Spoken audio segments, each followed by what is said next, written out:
Olá, graça e paz. Vamos continuar estudando as 7 cartas para as igrejas do Apocalipse. São cidades que existiam igrejas e essas igrejas vão receber cartas diretamente de Jesus. Jesus vai comissionar João para que ele escreva uma carta para cada cidade, para cada igreja. Nós já estudamos então a igreja de Éfeso, de Esmirna e de Pérgamo. Agora então vamos hoje estudar a igreja de Tiatira. Mas o que era a cidade? Como era a cidade? Como estava a igreja nessa cidade? Nós vamos perceber que a carta que Jesus manda João escrever para Tiatira é uma carta grande, é a maior carta dessas 7 cartas. E a cidade era pequena. As outras anteriores nós percebemos que cada uma tinha a sua majestade, a sua excelência, a sua grandiosidade. Só que Tiatira é uma cidade pequena, mas vai receber uma carta muito grande. A única questão importante dessa cidade era a questão comercial. Era uma cidade que estava numa rota comercial e ali então se fazia vários negócios. Muitos mercadores moravam nessa cidade e muitos desses mercadores faziam parte da igreja. Tiatira, a igreja de Tiatira aos olhos humanos era uma igreja forte. Nós vamos ver isso do texto. Ela era crescente, cada dia mais estava aumentando a sua ação, as suas obras. E parecia uma igreja vibrante, amorosa, com muitas pessoas. Apesar de estar numa cidade pequena, que era a rota comercial, mas essa igreja tinha uma igreja vibrante. Era notável a atuação dessa igreja. E essa igreja tinha relacionamentos com a sociedade, principalmente nessas questões comerciais. E aqui é que vai gerar alguns problemas para essa igreja. Por quê? Por ser uma rota comercial, os comerciantes que tinham uma certa peculiaridade, eles construíam, eles montavam, eles organizavam então os famosos grêmios comerciais. Eram reuniões, eram uns grupos de pessoas, dos mercadores, e se agregavam, se tornando quase que um cartel. E talvez uma das pessoas que podia estar participando desses grêmios era a irmã Lídia, lá de Filipos, que quando Paulo esteve nessa cidade, depois de Paulo ser preso e depois foi solto, ela os recebeu Paulo e seus companheiros em sua casa e sustentou o ministério de Paulo naquela cidade. Era uma mulher mercadora de púrpura, uma mulher rica, importante, mas muito generosa, e ela contribuiu com a implantação da igreja que Paulo implantou ali em Filipe. Então esses grêmios, essas associações comerciais, então tinham os grêmios dos vendedores de lã, tinha o grêmio dos vendedores de couro, dos vendedores de linho, dos vendedores de bronze, dos tintureiros, dos alfaiates e dos vendedores de púrpura, que era uma coisa muito atiçada, né? As pessoas queriam ter roupas que fossem não somente aquelas roupas amarelas, simples, mas que fossem roupas já coloridas, principalmente as roupas que eram as mais chiques, era púrpura, era tipo um vinho, um vermelho escuro. Então esses grêmios, se tinham os vendedores de lã, para facilitar, eles se organizavam em grêmios. Então isso fazia com que as pessoas tivessem uma certa proteção, uma certa ajuda, mas eles tinham que pagar alguma taxa, e depois de um tempo, então tinha as diretorias sendo eleitas, e depois de um tempo ninguém poderia entrar e ser um concorrente se não tivesse essa autorização desses grêmios, dessa liderança desses grêmios. Então era uma forma de proteger alguma pessoa que foi roubada ou teve um problema no seu negócio. Então o grêmio até ajudava a pessoa a se reconstruir. Trazia benefícios sociais, então algumas ajudas sociais, e também tinha as atividades recreativas. Então se você participava desse grêmio, constantemente eles faziam festas, e então a família, as crianças e os adultos participavam então de banquetes, mas cada grêmio, por causa da sua peculiaridade, do seu tipo de negócio, elegia uma certa divindade. Então criava-se ou chamava-se uma divindade então para ser o representante desse tipo de negócio, desse tipo de grêmio. Isso não mudou muito, existem muitas coisas parecidas com isso, né? Então, por exemplo, o pessoal que tem óticas, né? Geralmente eles usam a Santa Luzia. Era a mesma coisa, então, mas só que hoje é simplesmente um patrono, é uma padroeira. Mas naquela época eles levavam muito a sério. Então essas festas, esses banquetes que eles organizavam, incluíam manjares, incluíam sacrifícios que eram ofertados, rituais que eram ofertados nesses banquetes, que todo mundo tinha que estar participando, por fazer parte do Grêmio, era uma obrigação. E esses sacrifícios, esses manjares, essas comidas ofertadas, elas eram tanto não somente sacrificadas e apresentadas a esses deuses, como também eram digeridas, eram comidas depois desse banquete. E não somente havia esse banquete de acordo com a prosperidade desse Grêmio, o banquete era um pouquinho maior, então a pessoa se sentia muito valorizada por pertencer àquele Grêmio. E não somente isso, esses banquetes com muita bebida também passavam a partir da imoralidade. Então a idolatria sempre trouxe a imoralidade junto, é uma consequência inevitável. Então as festas, as orgias aconteciam nesse meio. Então a imoralidade era uma coisa quase que natural, aceita, e era uma diversão participar desses momentos. Esse é o ambiente. E por ter muitos grêmios em Tiatira, quase todas as pessoas estavam vinculadas a um certo grêmio, e aí um ficava comparando com o outro. A igreja está nessa cidade. E aí?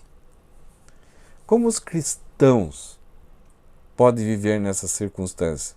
Porque alguns cristãos, por causa do seu trabalho, por causa da sua eficiência, da forma honesta, de repente passam a ser grandes comerciantes, passam a ter sucesso. Mas ele teria que participar desse cartel, desse grêmio. Senão ele seria excluído, teria muitas dificuldades, não teria benefícios sociais, não teria uma proteção mútua, se não se envolvesse plenamente nesses grêmios e não pagasse essa taxa. Só que ao envolver com esse grêmio, havia necessidade dele cumprir todos os procedimentos e participar de tudo aquilo que acontecia. Então a questão que ficava para esses cristãos que eram negociantes era transigir ou progredir. Isto é, eu vou lutar contra isso, não vou me deixar me envolver com isso, ou eu vou buscar um progresso pessoal e avançar estando lá com eles. Eu vou manter a minha consciência pura ou vou entrar no esquema, eu vou vestir a camisa? Porque o mais importante para mim é a minha vida financeira. Não quero correr perigo, porque se eu tiver algum problema, eu não vou ter a proteção deles. Como que eu faço? Vou manter a minha consciência pura diante de Deus, que eu sou fiel a Deus, ou vou entrar no esquema? Eu vou ser santo, não me deixar contaminar com nada, ou eu vou ser esperto? Porque os grêmios eram uma forma dos comerciantes agirem com uma certa esperteza, pois teriam benefícios sociais e também proteção mútua, além da diversão, que era aceita por todos.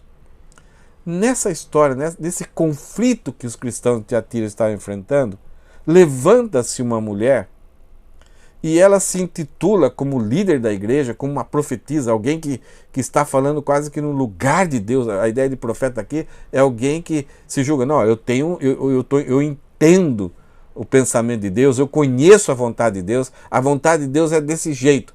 Então ela se levantou e passou a exercer uma influência e uma liderança e começou a ensinar essas loucuras dentro da igreja de Tiatira. Já que tem pessoas ali que estão com dúvidas, ela passou a convencer essas pessoas para que eliminasse as dúvidas e entendesse que aquilo poderia ser uma boa opção. Então Jezabel, o nome dessa mulher, talvez o nome original dela não seja Jezabel, mas Jesus usa esse nome dessa mulher lá do Antigo Testamento para que as pessoas, quando ouçam esse nome do próprio Jesus referente a uma certa mulher que está agindo desse jeito, então Jesus já está trazendo para essas pessoas que ele não aprova o comportamento dela. Ela é igual a Jezabel do Antigo Testamento. A ideia de Jezabel é a seguinte: não se pode vencer o pecado sem conhecer profundamente o pecado pela experiência. Isto é, você não vai ter força contra o pecado se você não vai ter autoridade, se você não se infiltrar, se você não experimentar na sua vida. Isso algumas vezes acontece em acampamentos de jovens. Então, no momento de compartilhar, algum jovem vai na frente e fala que ele nasceu já num lar cristão, então os pais o protegeram da maldade, educaram plenamente na verdade, e ele não teve experiências, não teve momentos ruins na sua vida. Mas um certo dia ele entendeu a mensagem de salvação, percebeu que era pecador também e creu em Jesus. Então ele vai para frente, talvez num acampamento, no momento de compartilhar a sua experiência com Deus, e compartilha dessa forma. Mas aí vai um outro jovem e fala a desgraça da onde ele veio, de um lar dividido, de um lar problemático. Ele compartilha que experimentou drogas, imoralidades, foi até preso e teve algumas libertações assim mirabolantes. E aí ele creu em Jesus e todo mundo está dizendo amém, glória a Deus, aleluia.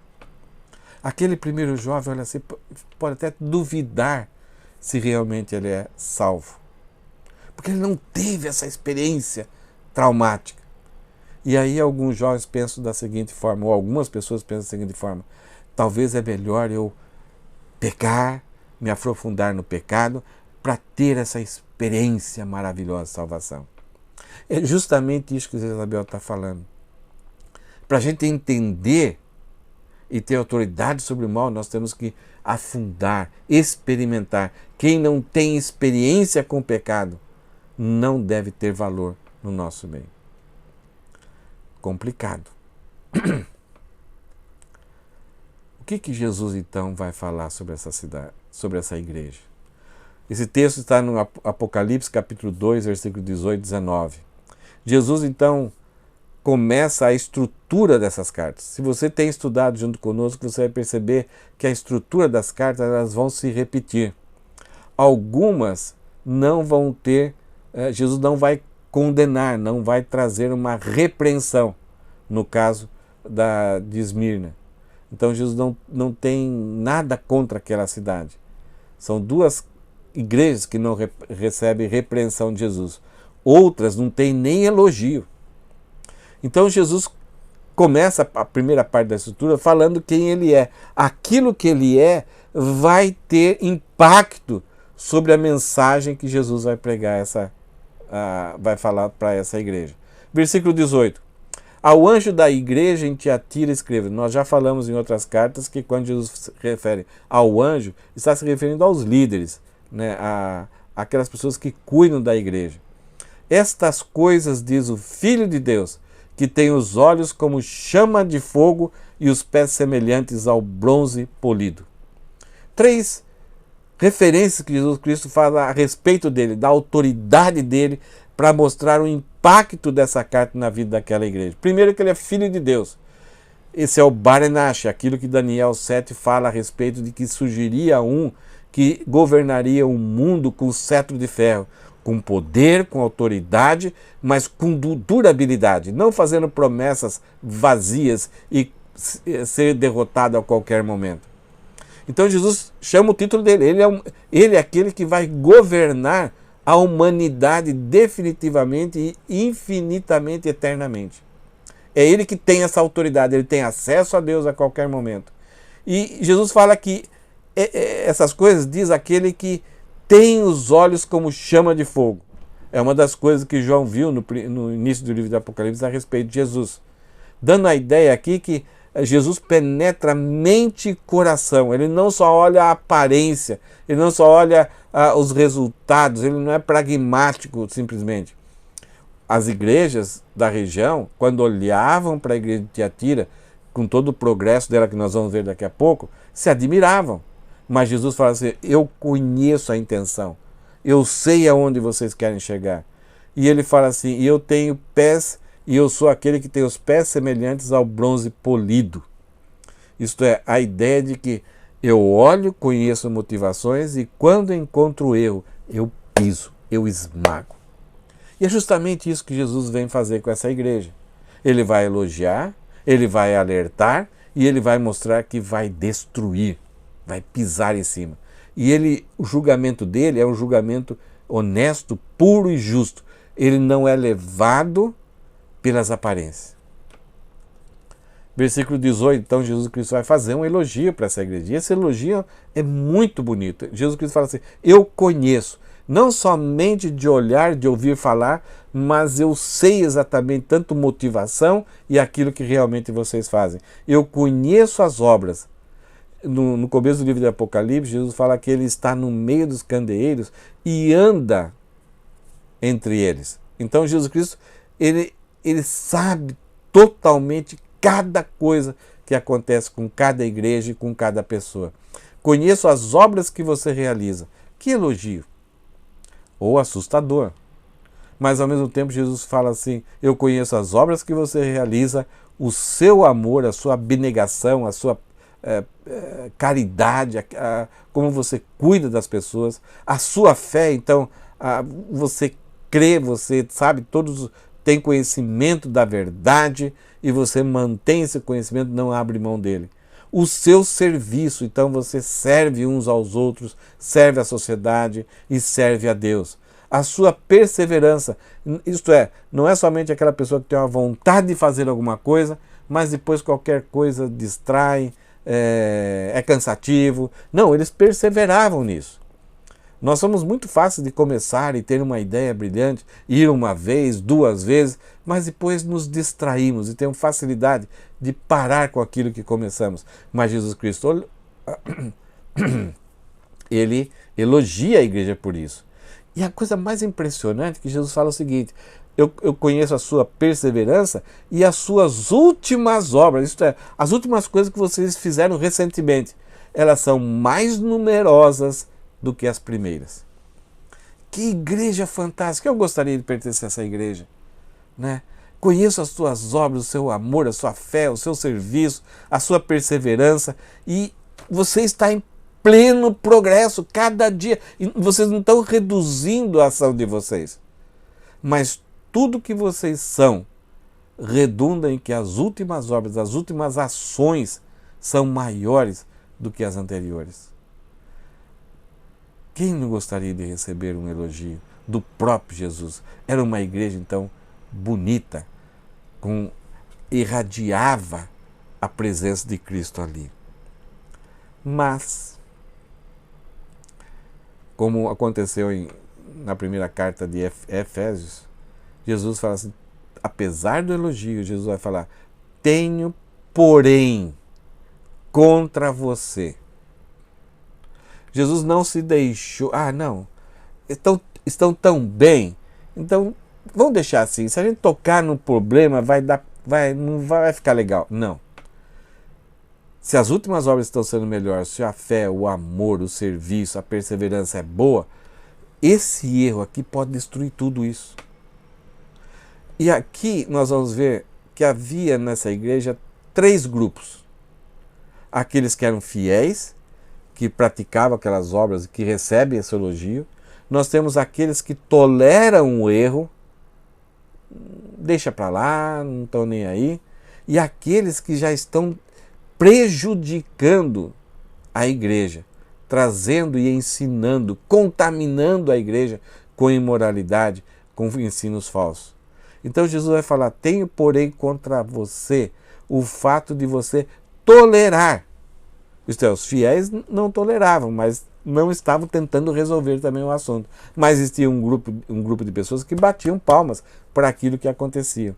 Então Jesus fala, eu tenho contra você o fato de você tolerar essa mulher, Jezabel. Como nós falamos, não sei se é exatamente o nome dela, ou se Jesus usa o nome da história de uma mulher no Antigo Testamento que casou com o rei lá no Antigo Testamento. Ela não era do povo judeu, mas ela casou com o rei e trouxe adoração para Baal. Ela perseguiu profetas, perseguiu aqueles que ensinavam a verdade no povo de Israel. E ela foi morta por Deus. Deus a matou ela, destruiu ela e foi lambida por cães. Quem é essa mulher? Que talvez aqui recebe esse apelido de Jesus por ser Jezabel. Ou pode ser que até o nome dela fosse Jezabel mesmo. Porque o nome Jezabel é um nome bonito. Significa puro. É interessante que a história de uma pessoa se tornou um palavrão, um nome ruim. Quem colocaria o nome de uma filha de Jezabel? É como se estivesse xingando as pessoas. Muitas pessoas dizem umas palavras, Jezabel, por causa dessa história negativa. E aqui Jesus está se referindo a essa mulher Jezabel, que se declara profetisa. Ela chegou diante da igreja com o seu carisma, com a sua habilidade de conversar e se intitulou, reivindicou para si uma ação de ser profetisa. Isto é dando a ideia de que ela conhecia a mente de Deus, conhecia a palavra de Deus e começa a deturpar isso e ensinar as pessoas. Então Jesus fala, eu tenho contra você que você tolera essa mulher Jezabel que se declara profetisa. Não é a ideia de ficar adivinhando, mas é uma pessoa que tem habilidade para distorcer a verdade e fazer silogismos e ensinar o erro, a introduzir o erro numa igreja. Jesus fala, a ideia de profetisa é aquela pessoa que ensina. Então, ela se declara profetisa, ela se declara uma pessoa que poderia ensinar a igreja e faz isso. Ela não somente ensina, mas seduza os meus servos a praticar a prostituição e a comer coisas sacrificadas aos ídolos. É aquilo que nós falamos. Possivelmente ela talvez pertencia a algum desses grêmios, e ao pertencer a um desses grêmios, ela então quer incentivar aqueles negociantes a abrirem mão da sua fidelidade com Deus e participarem. Então, seduzindo eles, olha, tem muitas vantagens, tem muitos benefícios, e lá é legal, todo mundo vai ser seu amigo, quando você passar por um problema você vai ser protegido. E olha, não tem nada demais. Você vai chegar, vai crescer, você vai ter riquezas. Você quer ficar separado e ter prejuízo? Então ela seduzia, ela ensinava e seduzia os servos de Deus que estavam naquela igreja, que tinham um negócio, a se envolverem com esses grêmios, a praticar a prostituição, então a não ser mais fiel a Deus, então adorar a Deus e aos ídolos. Então num dia está adorando a Deus, no outro dia está participando de festas e sacrifícios a esses ídolos. E comer essas carnes sacrificadas e desfrutar desse banquete com muita alegria, com muita festa e de repente, então, se inclinar à imoralidade. Ela começou a fazer isso, começou a ensinar, as pessoas começaram a agregar nesses grêmios e nada acontecia. Então parecia que ela estava certa. Não veio nenhum raio do céu, não veio nada, somente cresceram, se tornaram mais prósperos e começaram a mudar o camelo do ano e começaram a ter uma casa melhor, a família começou a ter mais segurança, então elas começaram até a dar testemunhos na igreja que aquilo era a vontade de Deus também. Por que não aconteceu uma disciplina? Se era contra a vontade de Deus, por que isso não aconteceu na hora? Olha o que Jesus Cristo fala. Eu dei-lhe tempo para que se arrependesse.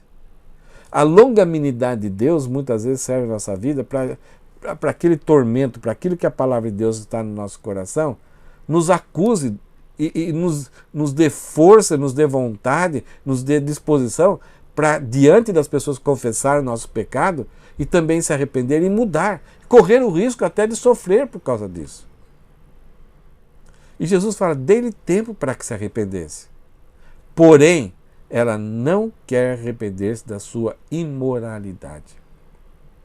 Ela não quer deixar de fazer isso. Ela se acostumou, ela cauterizou a sua mente e agora ela mudou.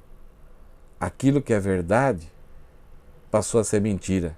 E aquilo que é mentira, falsidade, passou a ser o certo. E agora a igreja está confusa. Aqueles fiéis têm que perseverar, firmes ali, sendo criticados, sendo zombados de que são caretas, de que são conservadores demais, fundamentalistas. Jesus deu tempo para se arrepender, mas a tristeza é que ela escarneceu do sacrifício de Jesus. Ela zombou de Jesus. E agora a sua presença está causando um grande dano naquela igreja. Por causa disso, Jesus anuncia uma disciplina. O preço do esquema. Muitas vezes aquelas pessoas não queriam perder financeiramente, mas não estavam levando em conta o quanto estavam perdendo espiritualmente. Então, Deus deu tempo, mas agora tem um basta. E agora Jesus então traz a disciplina para essa pessoa e para aqueles que toleravam, para aqueles que estavam seguindo ela. Jesus no versículo 22 fala o seguinte: eis que farei com que fique acamada uma doença. Isso traz vergonha para aquelas pessoas que dependem da fama de serem pessoas prósperas. E trarei grande tribulação aos que com ela adulteram. Para aquelas pessoas que estavam seguindo com ela, já tinham aderido aos seus ensinos, estavam participando, se agregando a esses grêmios. Então Jesus Cristo não somente para ela, mas também vai trazer tribulação, sofrimento. Eles buscavam proteção, buscavam benefícios, agora vão receber tribulação, sofrimento, desastres. E trarei grande tribulação aos que com ela adulteram, praticam esses cultos e participam desses cultos, desses banquetes aos ídolos, caso não se arrependa das obras que ela incita. Então, para ela parece que não há mais esperança. Jesus deu tempo e não se arrepende. Agora Jesus ameaça aqueles que estão seguindo ela. Então, caso não se arrependam, receberão grande tribulação. Então, quando essa carta chegou para essa igreja, essas pessoas ouviram isso, eles tiveram que tomar uma decisão. Será que nós vamos continuar seguindo os ensinos de Jezabel? Ou será que nós vamos confessar nosso pecado, abandonar e voltar atrás? Mesmo que isso cause grande prejuízo financeiro. Jesus continua dizendo, ele: matarei os seus filhos e todas as igrejas saberão que eu sou aquele que sonda mentes e corações, e retribuirei a cada um de vocês segundo as suas obras. Então, é para se pensar. Será que essa ameaça é verdadeira mesmo? Será que isso vai acontecer conosco?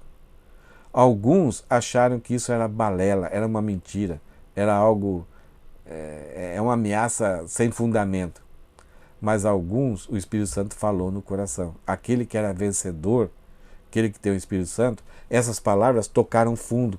Então, a mente foi aberta, eles foram iluminados, e então foi produzido no coração deles arrependimento. Mas aqueles que frequentavam a igreja e não tinham experiência de salvação, isso daqui se tornou mais uma zombaria, um motivo para zombar da verdade. É interessante que Jesus Cristo fala que matarei os seus filhos. Geralmente nós trabalhamos e nos esforçamos tanto, lutamos demais para dar um futuro para os nossos filhos. Mas o preço do esquema deles é que nem os filhos terão vida suficiente para viver os resultados do trabalho dos seus pais. De que adianta isso? De que adianta abandonar a fidelidade a Deus para viver alguns momentos de prosperidade, sendo que nem os nossos filhos poderão desfrutar daquilo que temos? Alguns se arrependeram. E as igrejas, Jesus Cristo fala, as igrejas, isso daqui vai se tornar como um exemplo para outras igrejas. Porque todos nós enfrentamos quase todas as situações. Não somente aquelas 7 igrejas daquela época, mas em toda a história, e até hoje nós enfrentamos situações semelhantes. Então, ao saber dessa bronca de Jesus com esse tipo de prática, nós temos que tomar uma decisão. Se o Espírito Santo existe em nós, nós somos vencedores e vamos vencer isso, teremos força para vencer. Mas se o Espírito Santo não está em nós, nós somos perdedores. Perderemos filhos, perderemos os nossos bens e ainda perderemos a nossa vida eterna. Eles tinham que tomar uma decisão muito séria. Não bastava estar ali frequentando aquela igreja. Eles tinham que ser salvos e se arrepender e crer em Cristo, obedecer a Cristo. Mas era muito difícil, porque a mente já tinha se tornado uma mente zombadora de Cristo. Jesus Cristo faz uma exortação e um encorajamento aqui. Versículo 24. Digo, porém, aos demais de Tiatira, a todos aqueles que não seguem essa doutrina, então aqueles fiéis, e que não conheceram, como eles dizem, as coisas profundas de Satanás. Não porei outra carga sobre vocês, tão somente conserve o que vocês têm, até que eu venha. Então, para aqueles que são fiéis e para aqueles que se arrependerem, voltarem, abandonarem essas agremiações, Jesus Cristo fala assim, olha, eu não vou trazer nenhuma carga, porque vocês abandonaram de seguir essa mulher. E porque a ideia dela é que todo crente que trabalha com comércio, para entender sobre como funciona a vida, tem que conhecer esses meandros do pecado, que pertence a Satanás. Tudo aquilo que aonde Deus não possa ser glorificado, pertence a Satanás. Vejam a situação em que boa parte dessa igreja estava envolvida. Alguns vão se arrepender, alguns vão se manter fiéis ainda, alguns vão se arrepender e vão escapar do sofrimento. Então Jesus Cristo exorta, encoraja essa igreja, dizendo que eles não terão outra carga sobre eles. Então somente deveriam conservar o que eles têm, essa fidelidade, esse amor, esse serviço, a fé, a perseverança, até que Jesus Cristo venha. Aqui não está se referindo a conservar a salvação. Aqui está se referindo a conservar aquele estilo de vida, aquela ética fiel que eles tinham, para que somente através dessa ética eles poderiam glorificar a Deus. Não era através de uma vida de sucesso, de fama, de conhecimento das pessoas, de habilidade dos negócios. Não era através disso que Jesus Cristo era glorificado, mas Jesus Cristo é glorificado através da nossa fidelidade, mesmo que a gente venha perder coisas. Porque a vida é breve. De que adianta ganhar aquilo que nós podemos perder? Nós devemos perder para poder ganhar aquilo que nós nunca poderemos perder. Jesus Cristo continua, para terminar essa carta, ele fala o seguinte: ao vencedor, isto é, aquele que tem a capacidade do Espírito Santo, aquele que é onde o Espírito Santo habita, que vai ter as forças para lutar contra o pecado e se manter fiel. Então, ao vencedor que guardar até o fim as minhas obras, isto é, que for fiel, não tolerar, entender e ter uma vida correta, ao vencedor que guardar até o fim as minhas obras, eu lhe darei autoridade sobre as nações. Então, lá no reino que vai durar 1000 anos e na eternidade, Jesus vai usar essas pessoas para governar as nações. A ideia dos grêmios era fortalecer aqueles negócios e eles governarem o mundo. As nações têm os seus reis, mas o comércio é que governa os mundos, é que governa os países. E através dos grêmios, eles governavam os mundos, os países. Então, ao vencedor guardar até o fim as minhas obras, eu lhe darei autoridade sobre as nações. Você perde aqui, mas você ganha lá. De que adianta ganhar aqui e perder lá? É uma tristeza. E com um cetro de ferro, então Jesus Cristo vai compartilhar aquilo que ele tem, esse cetro de ferro, essa autoridade. Vocês governarão as nações e as reduzirão em pedaços como se fossem objetos de ferro. Qualquer nação, qualquer povo que for rebelde durante o reino, você terá autoridade para esmagar, para submeter esses povos. Mesmo que você não tenha educação, mas simplesmente porque você foi fiel a Deus. Assim como também eu recebi a autoridade de meu Pai, eu lhe darei ainda a estrela da manhã. Quem tem ouvidos, ouça o que o Espírito diz à igreja. A estrela da manhã aqui no Antigo Testamento se refere ao próprio Jesus. Vocês serão iguais a mim. Vocês terão a autoridade que eu tenho. Terão a santidade que eu tenho.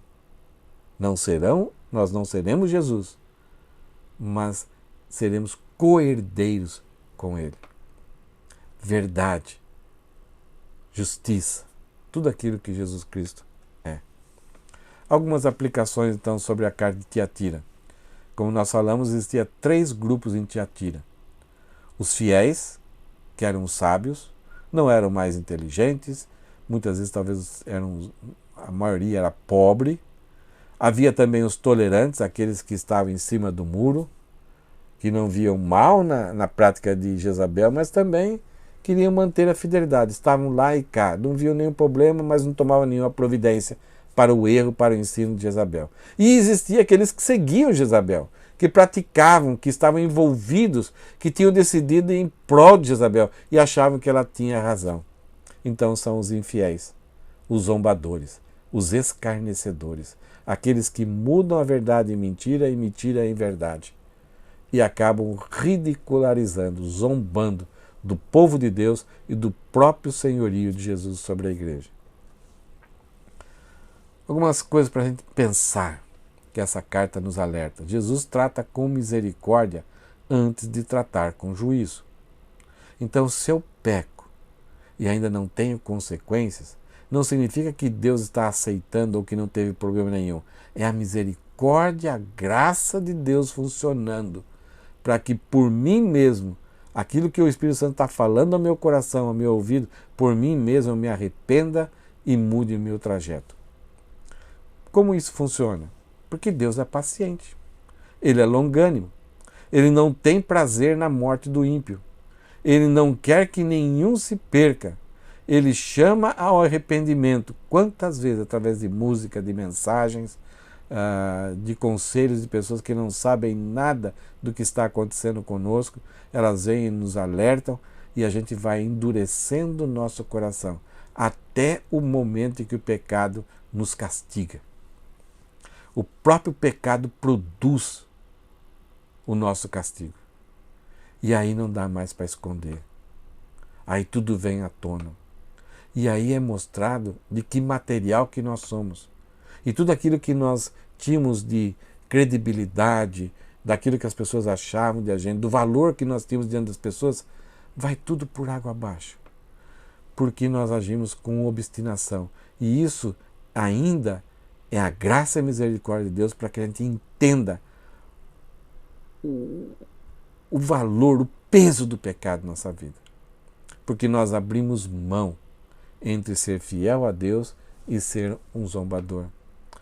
Deus chama ao arrependimento e Ele dá tempo para que o pecador se arrependa. Não espere. Nós podemos cometer pecados acidentais. Nesse momento, volte para Deus, mude essa trajetória. Agora, se cauterizarmos a nossa mente e cometermos e eliminarmos a ação do Espírito Santo na nossa vida, entristecermos o Espírito Santo na nossa vida, vamos chegar no momento que a gente vai bater de frente com o muro. E ainda vamos querer ter controle sobre a disciplina de Deus na nossa vida. Nós vamos querer gerenciar. Nós temos controle sobre as nossas ações, mas não temos controle sobre as consequências de nossas ações e sobre a disciplina de Deus sobre a nossa vida. E se lembre lá, todas as igrejas saberão. Então a disciplina de Deus, quando ela vem, ela expõe para que as outras pessoas aprendam com a nossa obstinação, com o nosso pecado. Cristo é a nossa herança, a nossa riqueza. Não vale a pena abandonar nada ou trocar por Ele. Ele é a nossa recompensa. Nós vamos vê-lo face a face. O serviremos eternamente. Por que participar de alguma agremiação? Ele será nosso prazer e deleite para sempre. Para que participar de banquetes de prazeres que não vão ser eternos? Cristo é melhor que os banquetes do mundo. Só Ele sabe satisfazer a nossa alma. Geralmente nós nos tornamos infiéis a Cristo porque achamos que merecemos um pouquinho de prazer. Nós somos merecedores de algo bom. Mas nós erramos na fórmula. Nós trocamos Cristo, que pode nos dar por aquilo que o mundo, que Satanás pode nos dar. E tudo termina numa grande diarreia. E estraga todo o ambiente. Hoje estudamos então a carta que Jesus mandou João escrever para a igreja de Tiatira. Uma igreja boa, bonita, com muitas pessoas que causavam impacto na sociedade, mas de dentro da igreja surgiu algo que estava contaminando. E em pouco tempo, se não houvesse... Jesus deu tempo para eles se arrependerem, mas chegou um momento que Jesus tem que anunciar disciplina, porque senão toda a igreja será afetada e prejudicada. Talvez vão ficar poucas pessoas. Talvez vai ficar muito mais difícil agora, porque a igreja financeiramente talvez era uma igreja próspera. Mas se as pessoas se arrependerem de tomar a decisão, elas não vão ser prósperas, vão ter dificuldades. A igreja vai ter que providenciar até ajuda financeira para as pessoas. Mas vale a pena. Vale a pena. Porque Jesus cuida de nós e Ele nos satisfaz. Ele é a nossa riqueza, Ele é a nossa recompensa. E estaremos para sempre com Ele e vamos servi-lo, servindo as nações do mundo todo. Que Deus te abençoe, que Deus fale ao seu coração, que Deus sonde o seu coração e possa nos trazer de volta uma vida de fidelidade, para que não sejamos loucos, isto é, aquele que sabe o que é certo, mas resolve fazer o que é errado, e nem escarnecedores, aqueles que mudam a verdade e cauterizam a consciência. Que Deus te abençoe, que Deus nos abençoe e a todos que estão ouvindo esse estudo. Que a palavra de Deus fale ao seu coração. Vamos orar? Senhor, muito obrigado por o Senhor ter dado esse recado tão precioso, tão sério a essa igreja. É uma palavra forte, é uma palavra de muita ameaça, mas é por causa da tua bondade, da tua fidelidade, por causa do seu amor pela sua noiva, pela sua igreja. Nos ajude a sermos fiéis ao Senhor e agirmos com santidade no meio do povo que pertence ao Senhor. Em nome de Jesus. Amém. Que Deus te abençoe. Até o próximo estudo.